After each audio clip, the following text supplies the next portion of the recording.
Hey, what's going on, everybody? Welcome to T-Box Talk, episode 46. My name's Andrew, and Will is back from vacation, and Josh is here as well. Whole crew here. We're going to do another little bit of a concise episode because we are prepping for yet again another show, which I was a little heartbroken about because me and Josh fucking talked for 20 hours straight over the weekend.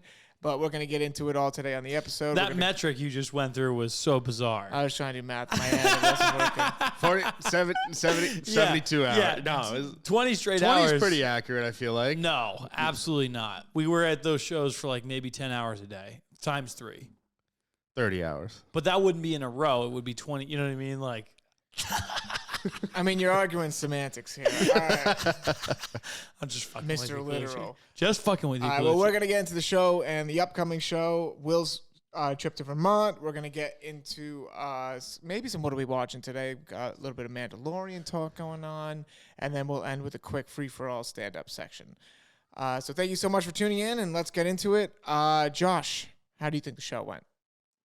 Well, I mean, damn, I think we were all shocked.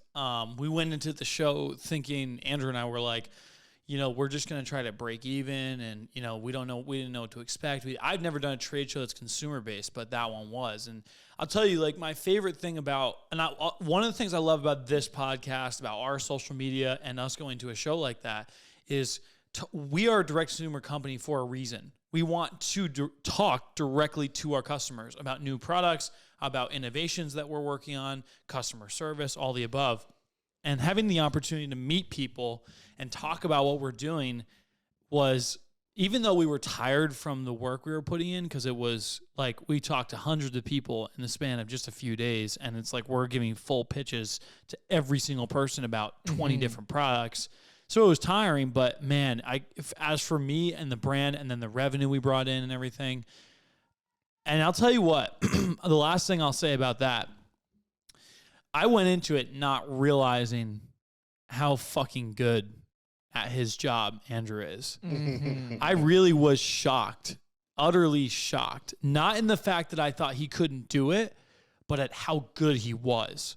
And it dawned on me that all those years that he was skipping things from the restaurant. See, what people don't realize is that when you're a guy like Andrew, right, and when he worked at that restaurant, and that restaurant that he made it all the way up to manager and everything like that, the reason that is because he understood the business of selling. And he would make his money by upselling people. And that requires you to be, 1, personable, 2, communicative, 3, salesy. You have to have a great pitch. Knowledgeable as Yeah. well. And so, like, when my parents came by the show and we all watched Andrew go, I bet you he sold more than I did because I was way too long. I would go way too in depth on each thing because I built the fucking product. So I was just excited.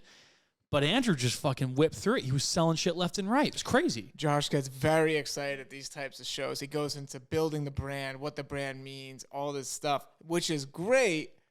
But he's killing himself because, like, all you gotta do is show him how cool the products are and why they need it. But I mean, Josh did get a fuckload of sales, so like, I'm not gonna say that wasn't worth it. But he's killing his voice, and yeah, it was all restaurant. I just went right back to the restaurant. It was crazy. Elevate your voice a little bit, heighten the pitch a little bit, and you kind of build it. You do a character. And it works. And I felt so proud. I just felt like, I was just like, damn, he made the right decision all those years. Well, all those years, 2 years back when he decided to come on board, because now I know, after seeing the reaction to the products that we've been coming out with and the excitement around the brand, because that was the other thing, like, yes, I was trying to sell the products, but what I was also trying to do was give people a reason to leave there and tell their friends and family about us, you know? Like, Will, there was a couple of instances where a guy bought 2 rangefinders, and he bought one for his son who had a whole he's a scratch fucking golfer, and he's, you know, going to go to school for it and everything, and he's got a whole team of players that may need a rangefinder, and they're trying to push us to. So telling people OMADA means team, moving away from elitism and all that shit, that was, like, to me, one of my alternative goals to just sales, you know? Yeah. I mean, you guys know that, you know, I was up in the mountains, literally not reachable. Like not like I say that like, oh, no one's gonna be able to contact me for 4 days. That's literally how it is. My phone was on SOS mode for 4 days. But back at the house, I luckily had Wi-Fi, and I one night before bed, I think it was after Saturday, I opened up the Shopify store and I had to do like a triple take. Yeah. I was like, holy fucking shit. And I like screenshotted it and sent it to you guys. And I was like, just blown away because I mean, obviously you guys were as well, but me not being there and seeing everything in action, it was, it definitely took me for a moment to understand the gravity of the situation. Yeah, dude. I think it was just shocking because like me and Josh said, like we went into the show, like for those who don't know, when you do a trade show, you don't just like get a booth, you have to pay for the booth. Right. And so each booth is usually, a couple grand, and it includes stuff you have to buy. It's like we have to buy a carpet because it doesn't include technically. You pay for the booth, but the way you were saying it, you pay for it, but then we found out about the carpet. Well, yeah, that's what I'm getting to. Like, yeah you pay like what, like $1,500-$1,600 for the booth, and then you have to build your booth. And things that you thought they might include were not included.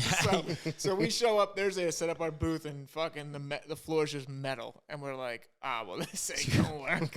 It was devastating. And then we went up like, can we rent a carpet? And they're like, yeah, $300 for a weekend. For a fucking carpet. We were like, dude. yeah, no. The finest Parisian. So then Silk. me and Josh run down the road to Home Depot and had the guy cut up some carpet for us, and we had to buy that. So all in all, we were right around that $2,000 mark, and we were like, all right, if we break even, that's great. And then we ended up blowing it out of the water day one. So we were like, okay, we get it. It makes sense. This works. So it was pretty exciting. Couple things from the show I want to mention, which I thought about several times. The show was held in the Patriots, the New England Patriots practice facility, like their indoor bubble stadium. And inside is like this massive bathroom where like, there's probably like freaking 10, 12 urinals, a bunch of stalls. And as I was pissing in there a bunch of times over the weekend, I was like, I gotta wonder if Tom Brady has ever pissed in this bathroom. And every time I went to the bathroom, I kept thinking that. I was like, what if they were practicing and then he came in here, just like take a quick piss and then get back on the field? Like, I'm definitely pissing at one of the urinals, and maybe Tom Brady has pissed in one time. So I thought that was pretty cool.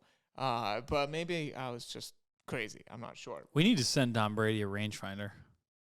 He has a whole golf brand himself. Yeah, but he's got an apparel brand. He doesn't have a product brand.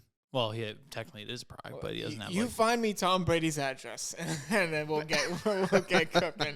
I'm sure he has like an office somewhere. I saw he had. I watched a video of him. He had a rangefinder already, but son of a bitch. But I mean, maybe we could one up it. You send him a better product, he's gonna use the better one. Maybe we'll get Mac Jones. Dude, I don't think it's as hard as you think it is. That Rocket Reach thing, for anybody that doesn't know what Rocket Reach is, you can go to rocketreach.com and you can look up any person, and you can look up Elon Musk and you can get his fucking email right then and there. Like, it's kind of crazy to think, but like, you could probably get Tom Brady's address pretty fucking easily if you really wanted to. You just find his management team. Yeah, you just because I'm sure there's so many people that are like, please test our products, please use our products. That there's probably like a warehouse that he has that they just send products to. And the crazy thing is, like, I was even thinking about this. We don't even have the inventory right now, really, to just be giving shit out. Like fortunately, and I don't think we really mentioned it, but after last week, we did our little trivia game. Our boy Caleb, shout out Caleb, you're the man. We appreciate you and all the times you've been listening, and you even you picked up some products from us. We hope to be a fantastic brand to you, and we're gonna keep entertaining you. You did happen to win a free OMADA one-time use OMADA product from the trivia, which if I'm you, I'm getting something like crazy. Like I would get the Carbon Max, or I would get like a Hydrolite or something. But you're going to enjoy that a lot. And for anybody else listening, dude just had the opportunity to win like $300 worth. Well, actually, no, like $400 worth of product just by listening to the podcast and sending us a message on Instagram. And he did get it correct. It was Ted Ray. So anybody who didn't know, it was Ted Ray. And yeah, congrats, Caleb, and enjoy whatever you end up purchasing from the website for free.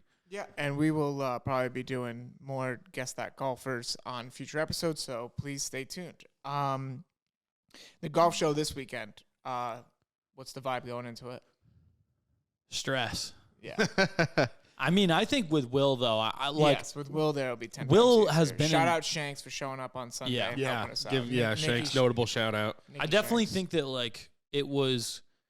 It's funny because by the time I got to Sunday, like when I got home from Sunday, wasn't that tired. You know what I I mean? was dead. Really? Mm. I just like I was more. It was nice because when you're able to take a little bit of a break, I think that's a big deal. But I mean, ultimately, I think what I am excited for is to see like this should be the New York area. So you should get that spill off of New Yorkers into Connecticut. And I say that, I mean, Connecticut's fine anyway for the golf show, but I'm just thinking in my head that New York is the second state in the country for number of golfers, golf courses, all that. Even bringing people up from Fairfield County, Yeah, exactly. The 203. So I mean, that's again like I would still qualify that as like New York Junior. Yeah, You know? exactly.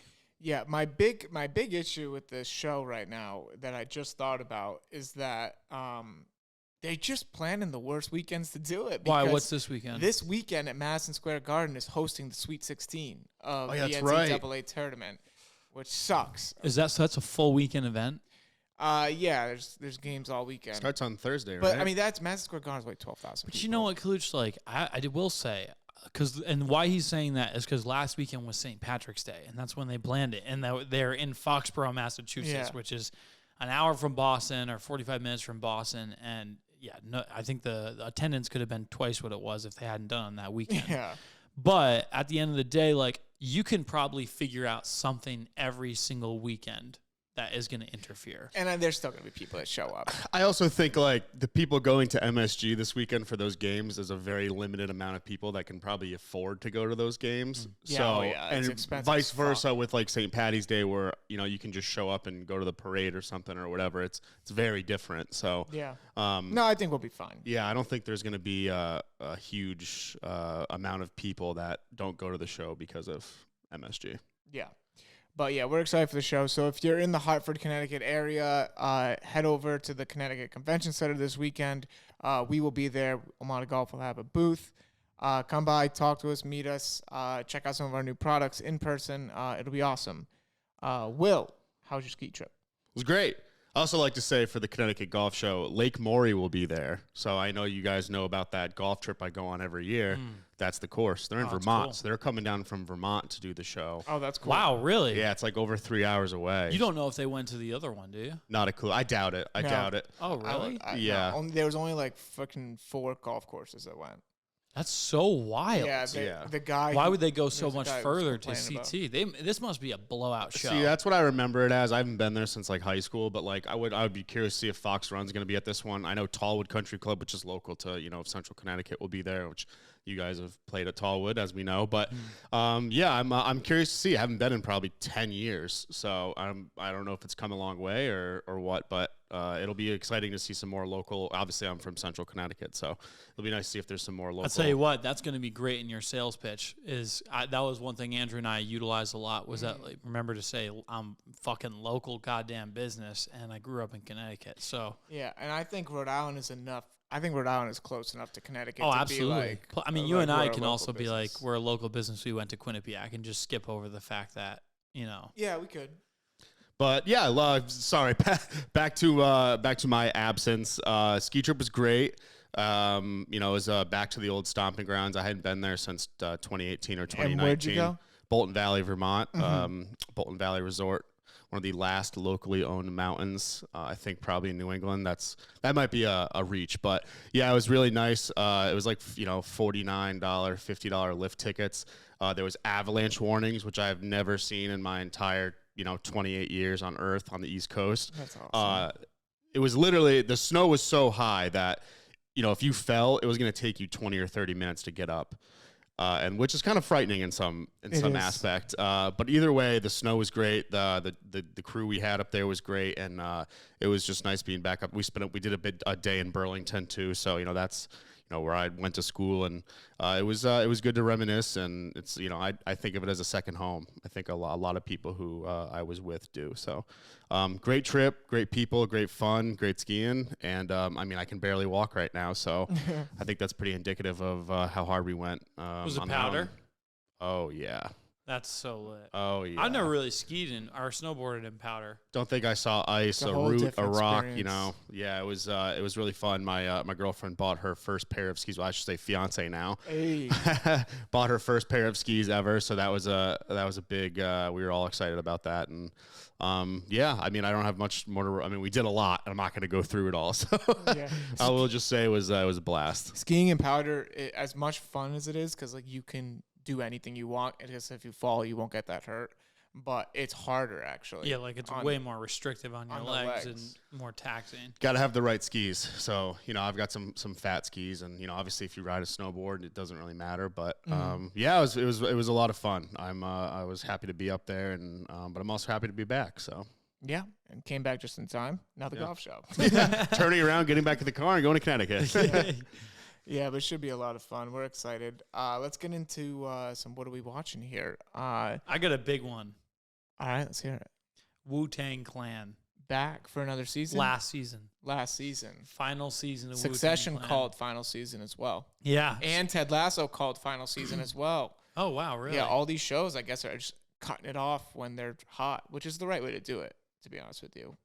Yeah, I mean, Wu-Tang, I mean, there's only so much of the evolution of the story in any of those for that matter. But I'm super excited about it. It's for anybody who hasn't seen Wu-Tang Clan, it's or if you don't know about it, I don't really know what to tell you, but they're one of the first groups of rappers that kind of crafted the whole entire industry and made big waves and changes. But this is it's a live action bird's eye view of the whole entire story. And well, have you ever heard of this before? Or? Yeah, I've heard of it. I've never seen it. Yeah, it's on Hulu, and it is.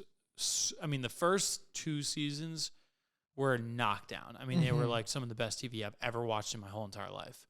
The 3rd season, believe it or not, it's funny because stories in general are more interesting on the ride up than when you reach the peak. The apex. The apex.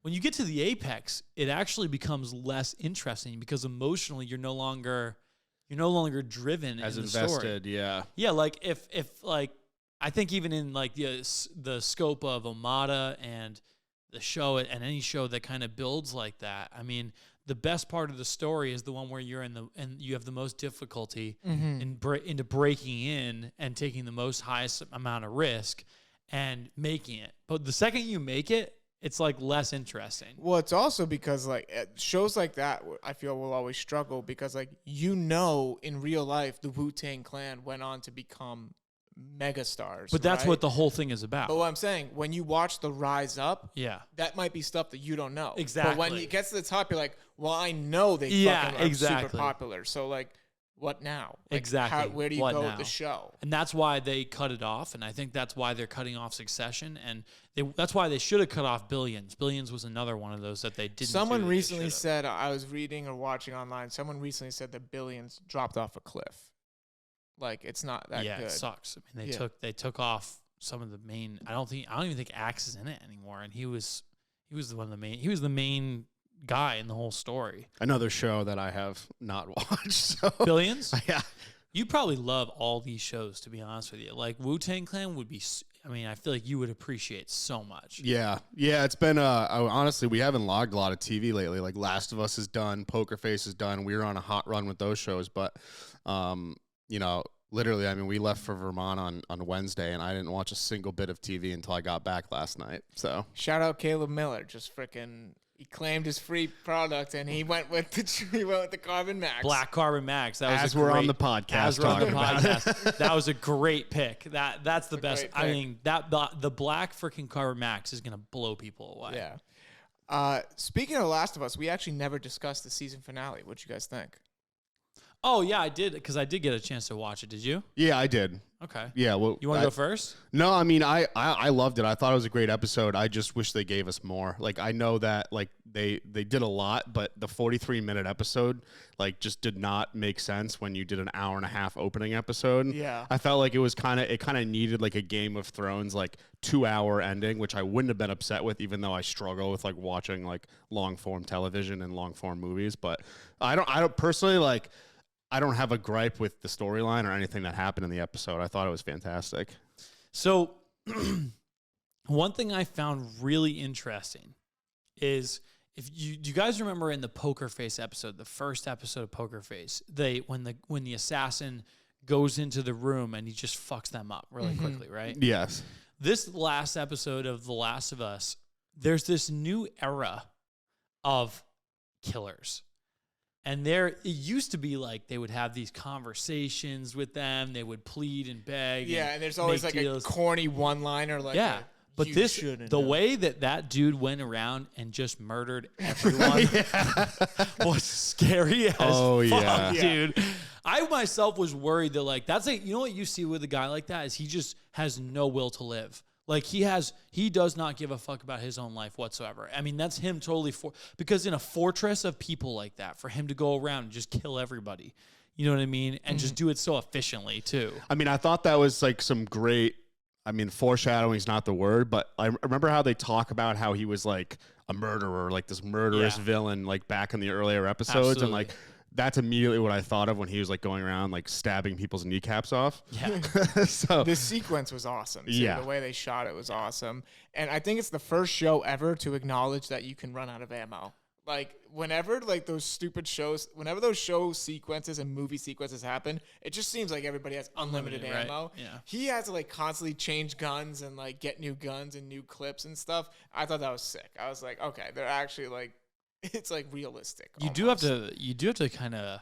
Now, let me ask you this: what do we feel about the spin about the idea of? Well, I would just want to address Colucci's point really quick. Okay. I think that the whole him running out of ammo thing pays a lot of homage to actually playing the video game. Yes, exactly. And like having to switch and guns. having to like I don't know. I've never played Last of Us, but in like Call of Duty or something, you run out of ammo and you don't want to die. You're on a kill streak. You just pick up a random gun on the ground. Yeah. Facts. So I thought again, like that's the immediately what like I'm thinking in my head is like video game. They're following it to a T.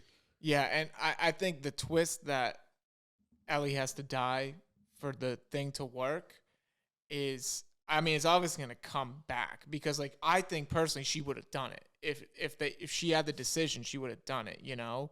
And I don't know anything about the game going forward. I know brief parts of the game. I didn't know that.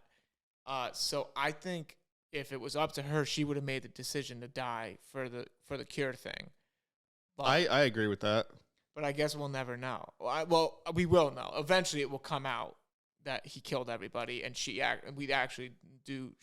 could help. Do you think so? I'll tell you what I think was wrong. I do think the idea of them snatching her and going against her will and just admitting her into a surgery like that was wrong. 100%. And that's why like I felt kind of justified about the way Joel reacted. And I think that like she's going to fucking hate him for a while when she finds out or something like that in the next season. But at the end of the day, like I think that was bullshit. And I think that it was also an uncertainty kind of thing. Like there was no, because they just because they think that. Yeah. Right. Like that's why it's so important that, you are asking. And because the severity of it is obvious. Is like if that's the cure to the fucking whole entire game, then you could save billions of lives if you wanted to save humanity to that extent. With the cost of one life. But to take that life without being warranted, like without her admitting into that, doing that. It's just it felt wrong, and I don't blame Joel for fucking them up. That was wrong, Yeah. And I think the leader of the Fireflies was very surprised when she told, because she probably thought there's no way Joel gives a, because she knows Joel, right? Right. She was probably like, no way Joel gives a fuck about this kid. Like he won't care at all. And then she tells him, and he's like, oh no. And then he just goes on a killing spree. Motherfucker killed everybody. I know. It was almost like I'm sitting there with Marissa, and I was like, oh, good. Another whole town is wiped out. Yeah, they keep talking about saving humanity. He just kills everybody. I mean, he even killed the fucking doctor, the only doctor that can do the surgery. Yeah, he went crazy. Dude, we still never found out what happened when they released all those fucking zombies. That whole entire settlement should be destroyed. That whole city should be leveled to the ground. The Kansas City? Yeah. When they came out of the ground. Yeah. Yeah, Kansas City. Was that Kansas City? Yeah, it was that- Kansas City. So that's far away from where they are right now. Okay. Everyone's dead. I mean, Yeah, you gotta Everyone in Kansas City is fucked after that happened. Yeah. But where do the zombies go? Are they going somewhere else? I don't know. You know. they're gonna go to Jackson Hole, Wyoming, and attack that other settlement. Yeah, but The Last of Us, it's over. So we'll wait for the next season. Probably get delayed, like every show. So who knows? Well, when the we'll fuck see you in that'll come out. 2025 on that one. Yeah, who knows on that? Mandalorian season 3, fire. Episode 3, not that great, in my opinion. I spent too much time with this scientist guy. I love the fucking fighting sequences on the planes though. Oh, so sick. They're just so fucking awesome. So man. well done. I also actually I was tripping out too because I thought when he was doing his speech and the thing, I thought it was CGI. I was convinced he was a CGI character and he wasn't a real actor. And it like literally for 5 minutes, I'm sitting there like, is he real or is he CGI? I couldn't tell because some of the have you seen this, Will? No, I've not. Do you seen like it. The Mandalorian?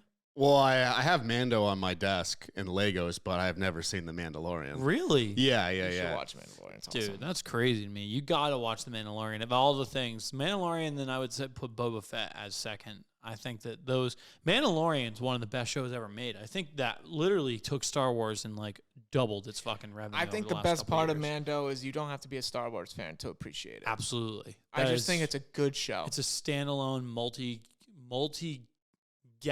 multi-planetary galaxy like star. I keep saying Star Wars, but really I mean to say like if you watch from episode 1, you will be able to fully understand it without having to watch. yeah, yes, that's true. With the exception of Until- literally the last episode we just watched, where they now are bringing in. Although technically, I guess you could, but like they're bringing in the Clone Wars, which is like Yeah. the cloning and everything. Which But this takes place after the Clone Wars, way after the Clone right, Wars. but that's my point. Is because they're referencing something you would have had to have seen in other movies to really understand. And the whole Luke Skywalker thing. Yeah, but I would say other than that one episode, which actually is kind of where it's going, and that's interesting. But we don't have to delve too deep into it. But Yeah, but just watch The Mandalorian. It's freaking awesome. yeah, Besides that, I'm just fucking ripping King of Queens. And I don't know why, but I'm back on my old shit of watching old shit that nobody cares about anymore. But I love King of Queens. It's so funny. I'm still ripping Sopranos right now, and it's getting Sopranos? I mean, it's been getting so fucking good. I'm almost done with season 5, so there's only 6A and But 6B. you've never seen it before, right? No, this is my first time watching it. That's totally fine. Yeah. So that's all we've been watching lately, honestly. So I don't have anything good to. I don't have anything to contribute that's new. Well, I feel like Colucci. yeah, yeah. I'm kidding. Well, with that, then we can move on to our final section, like a free-form stand-up section, if you will. Unless anybody else has another show or movie they want to shout out. I'm really excited for Scream 6. I really need to see. I that, mean, so. I watched this. Now It's Time to Leave You or something with all those massive actors. Kylo Ren is in it. Now It's Time to Leave You. Yeah, it's on Netflix. It was this new movie. It was about. Is it about a death and they all come back to the house? Yes, and- That's not that new. It's been out for a few years. It was on HBO Max for a while. Oh, really? Yeah, Are you sure about because that? I watched the first half of it and I really enjoyed it, and then I fell asleep and I never went back to it. Oh, wow. Yeah, Depressing. but it's funny though, right? Not really. Not really. A little bit. They all come and they sit for the what's it called? It's the The church. no, it's like a Jewish tradition when someone dies. You sit for Torah. No, I don't know. We'll move on. I don't The know Torah's like anything. a book or something. I don't know. Yeah. We're all over the place. Religion's not our strong suit. All right, let's move on to our little freeform section. Will, you said you had something prepared? Yeah, I mean, rather than like tell a story and then hit you with the punchline, I'm just gonna hit you with the punchline because it's something I've been saying for a while now. We need to stop romanticizing big, disgusting sandwiches. Like, stop putting mac and cheese on fucking every sandwich. I totally If you give agree. me a brisket sandwich, don't put fucking mac and cheese on it. It's a brisket sandwich. Not only that, I don't want to make a massive mess and have to go to the bathroom and take a shower after I eat a sandwich. Like, I want my sandwich to be nice and like kept together, and like I'm not making a giant mess and half the sandwich doesn't end up on the floor or the plate. Like, my biggest thing here, just mac and cheese should have never entered sandwiches. I don't know what they're doing. I don't. So you're not a fan of like the frozen mac and cheese? I like patty. mac and cheese on its own, But I don't want mac and cheese on a sandwich. Like freaking, you know, Ray and Mike's in Connecticut, they did like the steak and cheese with mac and cheese. Like, so it's steak and cheese plus mac and cheese. I mean, look, if I ate mac and cheese if I ate a full bowl of mac and cheese right now, I would be fucking shitting myself for 3 straight days. So, I mean, you don't have to tell me not to put it on the sandwich, but I did see you guys ever watch Bayashi and all those guys on TikTok and YouTube Shorts and everything. No. You've definitely seen them. Probably. They literally have 30 million subscribers, each of them. They make crazy shit. It's the one where it's the guy who smiles after this like that, and he does his food. It's a food thing. They they cook random shit. It's ASMR. They fucking crunch and crack. You know what I mean? But they did a big fat fried fucking. They like froze a block of mac and cheese and then fried it, and then they put it on the sandwich. So too much for me. Too much for you. No, the bread to meat and like contents ratio needs to be right on a sandwich. And when you're just blowing it out with the interior, then what's the even point of putting it on bread? Yeah, and then you get fucking like lockjaw trying to eat it. Yeah, you can't even fit it in your mouth. It sucks. Kaluchi. Can't even fit it in your mouth, huh, Kaluch? Lockjaw. Sandwich is too big because you got lockjaw. Yeah. You ever had that? It's too fucking fat. That's gonna be the thumbnail right there. Get your head out of your fucking gutter, dude. I mean, I'm just saying, dude. You just talked about lockjaw not being able to fit in your mouth because it's too fat. That's what you just described to me. I stand by my points. I mean, the sandwich has to be. Okay, I'm just gonna stop. But yeah, stop putting mac and cheese on fucking Fair sandwiches. enough. That was good. What about you, Kaluch? A little bit of a self-check. I think I need to get to therapy ASAP, and I will explain why. Last night, I had a dream. Speaking of, it's funny that it was mentioned. Josh brought up the whole restaurant thing. Last night, I had a dream that I was back at my old job, and I was a busboy. I haven't been a busboy since I was 16, but I was a busboy, and for some reason, like I went through a whole shift almost, and then I ended up in my bed, and then I woke up, and in real life, I was convinced that I forgot to do something at the restaurant that I needed to get done then. I had a full-blown panic attack at 4 a.m, like, oh my God, I missed cleaning this thing at the restaurant. I need to call Chris. I got my phone out, and I went to call my old boss. Oh my God, dude. And then it hit me. I was like, oh my God, it was a dream. There was like 10 minutes where I was rolling over my bed. I was going through my old checklist of what I used to do to close the restaurant. And I was like, I did this. I don't think I did this. I need to call him. I need to tell him right now because it's important. Damn. And I took my phone out and was about to call my old boss at 4 a.m. And then I was like, wait a minute. That was like this was a dream. This was a dream. I literally like left my old job at, well, I'm gonna withhold the name of the company, but we use Slack like it because a lot of the workers are remote. But then I come to OMADA and there's no Slack. It's like a godsend. And then we start working with our previous media buyer. And he wants to communicate over Slack. And I shit you not, the first time I heard that Slack notification on the computer, my heart just sunk out of my butthole. Like it was just pain, PTSD. Yeah. Yeah, it was fucked. So if it makes you feel any better, last night I had like a 16 episode series where I was Harry Potter and I was fucking waving my wand around fucking. Yeah. I was just going crazy on magic last night. I don't know what happened, but that's awesome. Most nights I wake up like that and I just like am completely convinced that I'm still in the dream for like a long time. Yeah. It took me a while to get out of it. I was like, what the fuck is wrong with me? Yeah. Like, I haven't worked there in so long. I mean, yeah, therapy, Kluch. Trauma. Yeah. Restaurant trauma. But you gotta laugh about it. Yeah. I mean, I'm completely fucking unprepared right now for this section.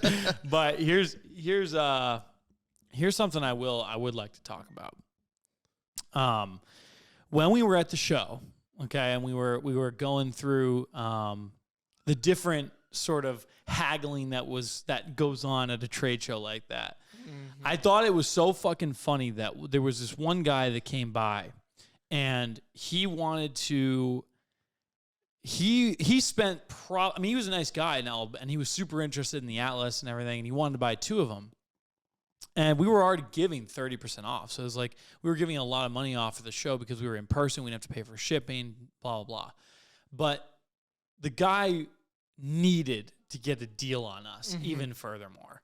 And the idea that where he was at, he wanted us to take off $5 was like the difference maker. He was like, give me $5 more off the unit and I'll do it. I'll buy 2. And I was just like, I thought that was so crazy to me because, you know, like these boomers and the way that they will look at deals and stuff is less about the value. Sorry, it's less about even like the price they're paying, less the fact that they need to feel like they're getting the best view that like they want. won. Yeah, they won.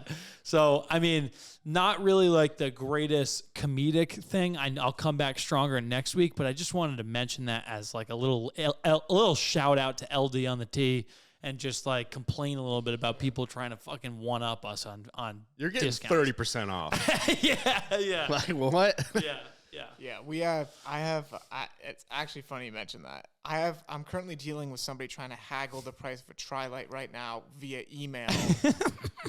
And he said, and I was like, the lowest deal that we have flea market. The lowest deal we have going right now is OG 125. It's 20% off the unit. Okay, brings it down to 231.20.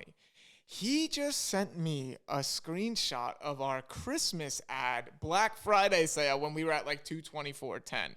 I was like, it's $7. I quoted $7. That's also the Black Friday deal. Yeah, from like paying for 5 months ago. It's April.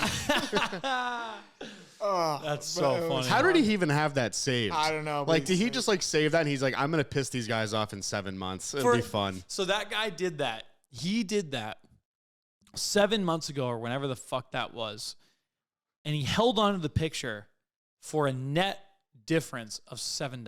Right. You know, yeah. He probably paid $7 in iCloud storage to keep that picture on his phone. Yeah. Crazy. I think it's funny. I don't really mind it that much. Look, some old guy wants to come by and haggle with us. I'll give him the haggle. It's fun too. I'll play around with him and we'll see what we can do for you, old timer. But yeah, it is fun. It is fun to negotiate. Although I would never do it though. Andrew, I have never in my lifetime even considered to reach out for a discount, let alone fucking like if I'm on a D2C website like Dr. Squatch, I don't reach out and ask for a discount. I get what I get, and I fucking go with it. Do the email opt-in and then unsubscribe or something. I'll give 30 seconds online of looking up like the website plus a discount and be like, I wonder if there's any like that I can easily see. Right. If the first one doesn't work, I'm like, all right, wasn't meant to be. Fuck it. Fuck it. Yeah. What wasn't meant to be? Yeah. Give me the price, just whatever it is, I'll take it. No negotiating. No negotiating, dude. I'm not gonna go on a 16 email tangent to save 62 cents and on a bar of soap from Dr. Squatch. Like, I'm just not going to do it. Man, too funny. All right, guys. Well, that's going to wrap up the episode today. We got to prepare for the show this weekend. If you're in the Hartford area, come out to the Connecticut Convention Center to the golf show. We will have a whole booth set up. We're going to be right by the entrance, I believe, where the putting contest is going on and where the 19th hole bar is. So come check us out. Come hang out, see the products, all this good stuff. Thank you so much for joining, everybody. Thank you for participating, boys. Everybody have a wonderful weekend, and spring is right around the corner. Golf is right around the corner for us Northeast folks. So be on the lookout for more content at T-Box Talk on Instagram and at OMADA Golf as well. Thank you so much. Have a great weekend. See ya.